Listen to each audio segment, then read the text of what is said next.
Part 2 Ending of the ultimatums I have for her. Part 1 down below. She asked me what other ultimatums I have for her. I told her I need her to unlock her phone. She got very defensive. She said she could not take the fingerprint lock off, that it is part of the phone's built-in security. When I said she could turn it off, she said she wouldn't do it because she has to keep her kids out. She then said this is just another way I am trying to control her. She said I am really starting to show my true colors and that she doesn't even know who I am anymore. She said she doesn't like this person I've become and that my books and articles have ruined our marriage. She asked me what I am insinuating by asking her to unlock her phone and told me asking that shows I have serious trust issues and if I need to snoop through her phone we are already too far gone. I reminded her that she has cheated on me and her ex in the past. She asked me when I was going to forgive her for that. She said she has apologized and I have no right to keep holding it over her head. She said that is no way to be in a relationship and since we are setting boundaries, that's hers. She said she cannot live with another person who is always suspicious of her. She reiterated that she doesn't know who I am or who I've become and me reading some stupid books doesn't make me an expert on boundaries and CSA. She said that her experience is completely different so I have made a serious mistake trying to put her into some category I read in a book or article. She said all of this is my fault. Said this wasn't about us or her getting help, but it was about me being a despicable bee. She said she wasn't the one with the problem here. Said this is my problem and that she was fine. She asked me what I was going to do to fix us. I told her I would be going to counseling too. She asked if she could go to every session since I insisted on going to hers. I said yes, you are more than welcome to go, and I will let my counselor know they can talk to me just as they would if you weren't in the room. She said she wouldn't do that because she isn't a controlling bee like me. Said she understands that my therapy is for me and that she's not a jerk and doesn't have to check up on me. She said what I have done tonight has seriously damaged our marriage. She said I have hurt her more than she ever imagined I could. Said she was ashamed and disappointed in me. Said she regrets making the mistake of marrying me and then opening up to me. Says she is ashamed of herself too for making that mistake. She said I could have taken any other tack, but I chose what was probably the most damaging.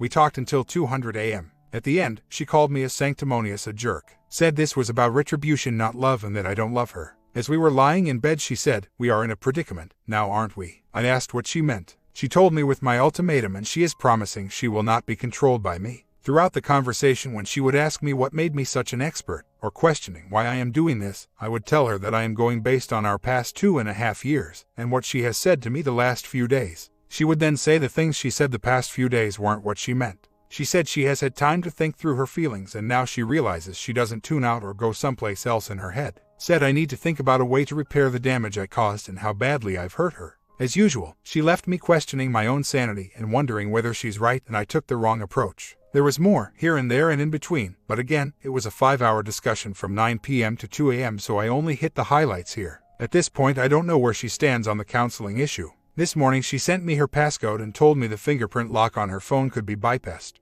She asked me for our new MC's phone number because she wants to set up an appointment immediately so that she can tell him what I've done and so he can point out exactly how bad I have damaged our relationship.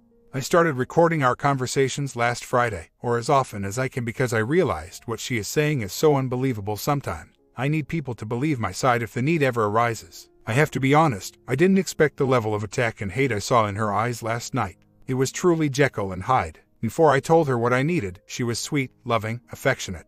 We were sitting on our bed facing each other and she had her hand on my knee. As soon as I set my boundary, the switch happened and it was all downhill from there. And it is interesting that you mention their self-image of being the victim. Almost any time she and I get into an argument, she says I like to play the victim. I can't even count how many times she sarcastically called me a victim last night. Our current conversation via Messenger. I'm posting in full so you can see and point out any mistakes I've made and hopefully I can learn better techniques. Me equals H, wife equals W. W, I am so sad. H, I know, I'm sorry. W, I can't express how sorry I am, I feel horribly. H, about what? W, how I've treated you, what I said on Sunday about you finding someone else. H, I am confused, is this separate from last night? W, not really, it's all the same thing that has been going on, same topic. Issue, is it not? H, I'm just confused because of your response last night. You were very adamant about not being sorry, so I am trying to reconcile the two things now. W, I never said I wasn't sorry. In fact, I've been saying so repeatedly. Last night I was upset about the ultimatum. I felt that it wasn't fair. H, either way, I forgive you for saying that to me. I went about what I was saying the wrong way. I am not good at execution. And your response to me was so vehement and aggressive, it threw me off guard. You actually scared me last night. W, I don't know how else to say this. An ultimatum is absolutely the unkindest thing to deliver to someone you care about and want to trust you. I felt betrayed last night. I was stunned. You were not the man I've known. You were threatening to take my family away from me. You scared me. H. I see things a different way, but I am willing to come at this from a slightly different perspective. W. I realize you might see things differently, but this is one of those times that you need to put yourself in someone else's shoes. H. I have and I am, and I still come to the same conclusion. W. I don't know what else to say. If you can't see things from my perspective, there isn't anything else I can say. I am still stunned that you think that was a perfectly fine way to handle a situation with someone you love. H. I am not giving you an ultimatum. I am telling you that your behavior hurts me, and I need you to get help for the way you treat me. I am also telling you that bonding is a huge part of marriage, and from what you've told me the past 5 days, our physical life is not healthy. I have a part in our physical life not being healthy, but you're due too, as you have admitted. And a big part of that is due to your ex-abuse. I need a healthy physical life with my wife, and you getting help for your ex-abuse is a big part of us having a healthy physical life. I cannot live like I have been living. I cannot live with you treating me the way you have been. The only way I can see that changing is for you to see a therapist about these issues. W. And I agreed to that Sunday night and again yesterday. H. Then we are in agreement. W. Before you had even come home. H. No ultimatums. No timelines. I am sorry that I came at you with the wrong approach. I made a mistake there, and I recognize that. W. Thank you. I can do all of that as long as you aren't holding my marriage over my head or keeping some sort of measurement of where you think I ought to be. Do you even know what it is you think should be different with us physically? I am concerned that you now have expectations of me and how I should or should not act. H. I would like for us to work towards a place where you don't have to feel like you have to act to please me, where you don't have to put your mind somewhere else, to a place where you allow yourself to feel your body. W. This isn't just about me. Your performance concerns are front and center for you, and it also keeps you from connecting with me. You are also somewhere else essentially, and I'm aware that you've said that it's me, but I'm not sure that's entirely it.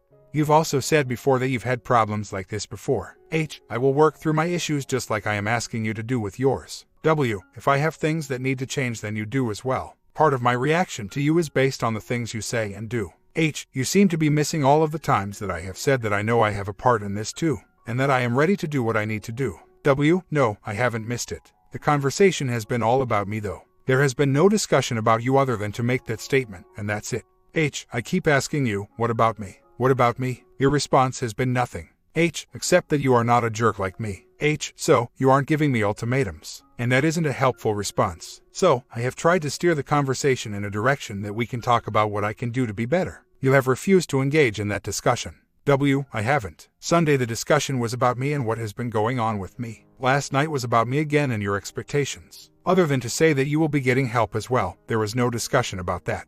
It had nothing to do with me refusing because there was no opportunity. Making statements like that as well as throwing things I've said in my face aren't helpful either. H. You would barely let me talk last night. You would ask me a question and then I would try to answer, and you would talk all over my answer. So, you had plenty of time to talk about me. Also, I did continue to ask you, what can I do? What do I need to do? You would ignore the questions and go right back on the defensive about yourself when I was clearly trying to talk about things I could do. W. Well then, I apologize. I was terribly hurt by what you said to me last night. I don't know how you can expect me to follow the course of conversation you want when you hurt me like you did. I wanted you to see how hurtful what you did was to me, but I was only getting cold and concerned responses from you, which was even more hurtful. H. It's not cold and unconcerned. It is me doing my best to keep control of my emotions while you are yelling at me, calling me names, swearing at me, saying hateful things to me, and generally being abusive while we are supposed to be having an adult conversation. I have to almost lock down my emotions so that I do not react to your behavior in the same way you are treating me at the time. W. And before it got to that point. H. Before it got to that point, we were having a decent conversation. You cannot tell me I am cold and uncaring before you start raising your voice with me. I go into it hoping we can have a productive conversation this time, despite how I know they typically end up in the past. W. I'm sorry, but I felt you were. That is exactly why I got upset. I realize I handled things badly last night, but I cannot accept the entire blame for what happened. H. You have said you got upset because you perceived I gave you an ultimatum. You get very upset at me if I do not react to your anger and aggression towards me. It's almost like you keeps pushing me on purpose just to get me to react. W. That isn't what I'm thinking at all. I got upset at your ultimatum. We were discussing it and I was trying to get you to see my point of view, and you were very matter-of-fact and had what I took as a tough attitude in regard to how I felt. You said several things like, that's just the way I feel. I don't see it that way, I don't agree with you, all of which are statements that tell me you didn't care about my feelings. Your cold and uncaring responses to me when I was trying to explain how it made me feel is what upset me. There was no intent on pushing you or trying to provoke you. I wanted you to demonstrate that you cared about me, to stop being so cold. I think you like to push a lot of this onto me like it's all so calculated and it's all me, but you are not seeing how your behavior plays directly into this. I was pleading with you to understand my feelings and you would not. My mistake was that when you refused to show any caring toward me, I should have stopped. I just should have walked away. I just wanted you to care, that's it. I've said it so many times before. I just want your approval, your love, your caring. I am talking about in the past, when you keep escalating and telling me how cold and uncaring I am. Then you swear at me, call me names, etc. I'm saying I feel like you escalate so that I will show you what you need, which would prove that I am caring. And I have to keep my responses like that once you become verbally abusive so that I don't say the wrong things. I know that once you go into that mode, it is best for me to say as little as possible because we are past the point of having a discussion. Why is it you don't want to show me you care in those situations? And I've said many times that I do approve of you, and I do love you. I know you have and I appreciate every time you do. But when we are having difficult discussions, why can't you show me then? Before escalation. I do want to show you I care, but you have to keep in mind, you are screaming at me, yelling, and it is all I can do just to keep my temper down. I keep trying to tell you, if you could calm yourself down and have a civil conversation, I could easily come back, but while you are so very angry, I have to take a step back emotionally until you can calm down. I do try before it gets to that point. I have said before, I love you and I do not want to leave you, or whatever the topic is. I keep asking this, before things escalate, why can you not show me that you care? The statement you said you used above is a very recent thing and I can only remember you saying maybe 2 to 3 times. You also did not start our conversation out that way last night. I have to say, that doesn't demonstrate caring per se. What demonstrates caring to me is hearing what I'm saying. Even if you don't agree, try to understand what I'm saying. Try to show that you are concerned about my point of view. You keep trying to point to the escalation and skip over what is causing it. When we have difficult discussions, you are not willing at the time to ever come off your opinion or position. You dig your heels in and have a tough crap attitude toward me. That is what upsets me. I want to be understood. I recognize that I am handling it all wrong, that I have to find another way to handle the way you respond to me. I cannot explain it any other way than to say that when you don't try to understand me, empathize with me, and are cold with me, I feel ignored, unloved, and it pushes me into a fear response that you must not love me or you wouldn't do that. At the core of all of this is my fear of you not loving me, you are leaving me, that I am not good enough in your eyes. I'm sorry that I need that reassurance so much from you. I have been getting this feeling for some time now. This is why I have resorted to documenting and recording our conversations. She will say one thing one day, and then the next day say she didn't say it, or that she didn't mean what she said and that she is allowed to change her mind. I have recordings where she will say one thing and the next day deny it altogether. And yes, I know it is terrible that I am having to resort to this, but I feel at this point it is for my safety and sanity. It has become unbelievably exhausting, physically and emotionally. Physically exhausting because I want to do what it takes to make things better, so I commit to hours-long conversations with her, as last night, even though we have covered the topics many times and seem to only keep circling around, and even though it is creeping up on 2 a.m. and I have to be up in 3.5 hours for work. Physically exhausting because she insists on having these discussions at work during work hours, as demonstrated in the messenger conversation I posted earlier, which causes me to have to stay late, or work over the weekend. Emotionally exhausting for many, many reasons. I must constantly be on my toes. I must constantly be ready for a battle of logic versus irrationality with her, meaning she will fire a barrage of issues my way and I will have to navigate them as logically as I can, oftentimes being woefully under-equipped to deal with the issues at hand, as can be seen in this lesson. Emotionally exhausting because of the constant story changing, and saying she didn't say something, or did say something, or meant something another way that she said it, or said what she meant at the time, but has had time to think about it now and has the right to change her mind. I do agree with this. Emotionally exhausting because of the not-so-rare verbal attacks and anger I get from her. My wife also likes to talk about how she is not perfect and I will not find a perfect person. I haven't really had a good response to this one yet, but I like what you wrote above. I hope you don't mind if I adapt it to my situation. Last night was very bad, but not for me, for my wife's children. My wife seems to be escalating and I am actually beginning to become very worried for her and her children. I am also worried that she doesn't have any intention of seeing a counselor, but I will give her more time to see if she actually makes an appointment.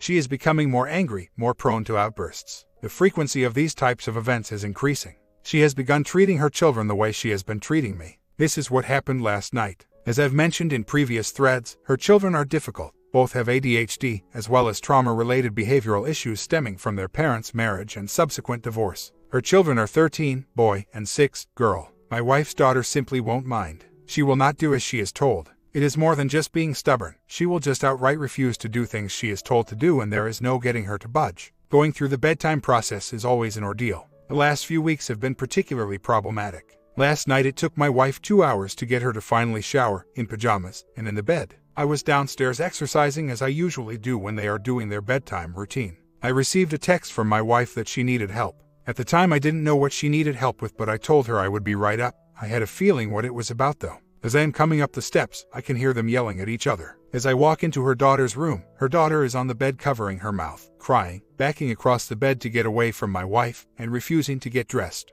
My wife is crying, yelling at her daughter, and swearing at her, saying she is sick of her behavior and that she was going to whip her bottom if she didn't get her clothes on right now. She then begins screaming at me, telling me she cannot take it anymore, and that she feels like ending things right now. I told her that she needed to calm down and I didn't think it was appropriate to be talking like that in front of her daughter, meaning the swearing and saying she is going to X herself. She got upset at me and said she needed me to come up and help, not give her a lecture. She then turned to her daughter, yelled at her again, telling her to get dressed or she was going to spank her. Her daughter said she was scared of my wife. My wife told her daughter, "This is all your fault." My wife turned back to me, crying still, grabbing her head, hair in both hands, saying she couldn't take it and she was felt like ending it all. They were both crying, screaming at each other, and I didn't know what else to do, so I asked my wife to come with me for a minute so we could talk. She refused, saying she needed to get her daughter to bed. I told her that there was nothing I could do to help with that because her daughter listens to me even less than she listens to her. She got angry with me and told me to get out, which I did. I went to our room, shaking, worried, confused, feeling broken.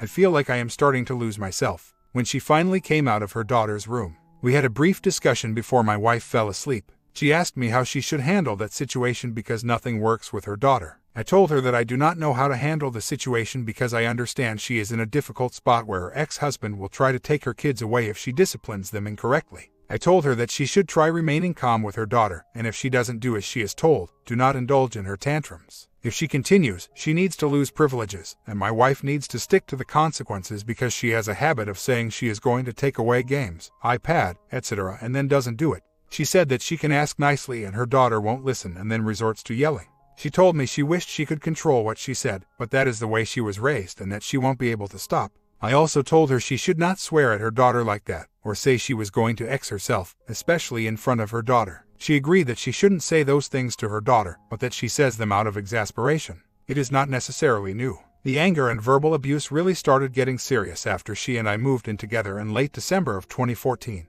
That is when I really began questioning my sanity, and wondering what was going on. When I would talk to her about it, she would say I was imagining things, that I was being a crybaby, too sensitive, and she would call me a P and would tell me to man up.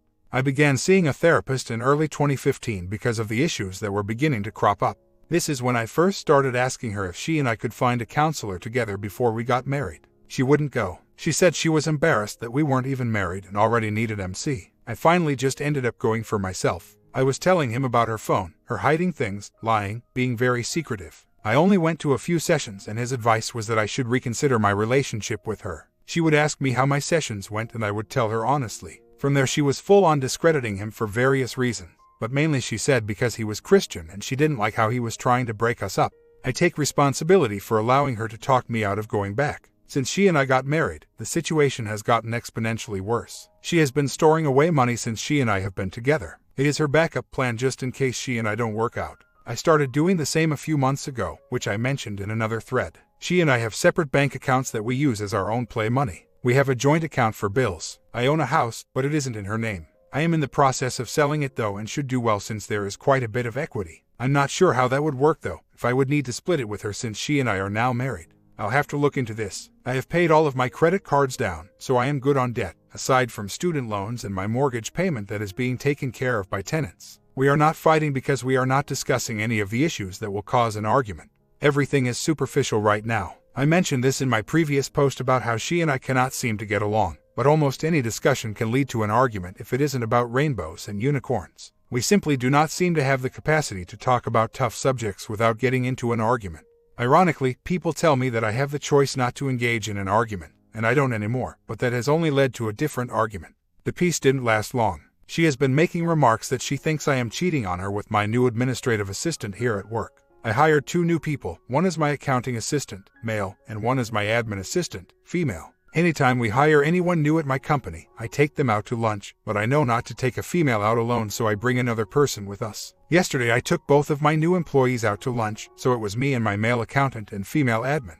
My wife wanted to go with us so that she could make sure there was nothing going on between me and the new admin. She told me last night that if the new girl comes on to me, she was going to break her legs. She said this in a joking but not really joking way. Short story, she and I dated off and on in early 2013 and got serious mid-2013. She accidentally got pregnant in October 2013, and we planned on keeping the baby, or at least I thought we had planned on keeping the baby. In early December I found out she had been seeing her ex-husband and they were getting back together. She broke up with me while she was pregnant and, on my birthday, then over that weekend, she lost it. I know she was pregnant because I went to her first appointment and they confirmed it there. You'll see in my post that I put quotes around the word lost because I have always suspected that she had an abortion because she had broken up with me and was back with her ex, and he probably told her he wasn't going to raise some other dude's baby. I am not sure it was mine, however. We had our second MC session a few weeks ago. This was the session in which she brought up her CSA. We haven't had a third session yet, although she remembers our second session differently than I do.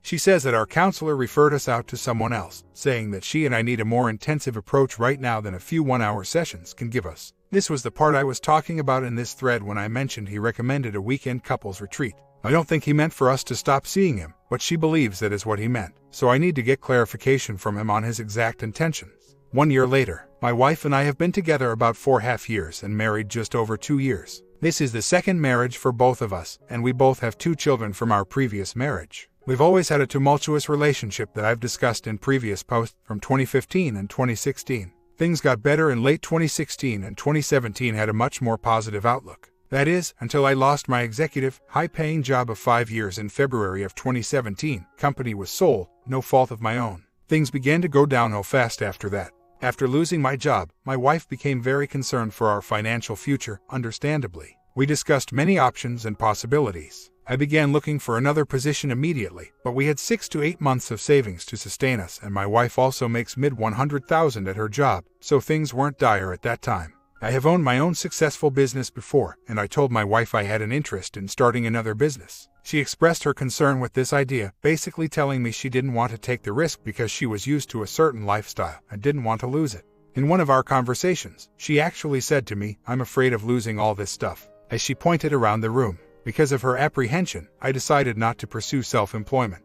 I continued looking for employment while doing consulting work so that I was bringing in some money. I was having trouble finding a job with comparable compensation to what I had been making before. In July, I was offered a job that really interested me, but the pay was about 50% of what I had been making but had good potential if I could build the company. We weren't at the end of our rope financially, but we were seeing our savings dwindle, so after some discussion with my wife, I decided to accept the position and keep my eye open for other opportunities that paid more. I thought this would make my wife happy, and it did in the beginning. After taking the position, we were able to stop dipping into savings, and we actually had $1,000 left over each month after paying bills. However, she began making comments like, "Does it bother you that I make 3 times as much as you? And that I might need to look into getting another job because I wasn't pulling my weight financially?" I was confused at this because she and I had discussed these issues before I accepted the job and we were both fine with the income disparity. Fast forward to October 2017. My wife told me she was no longer going to pay my bills. She was referring to my car payment, student loans, etc.,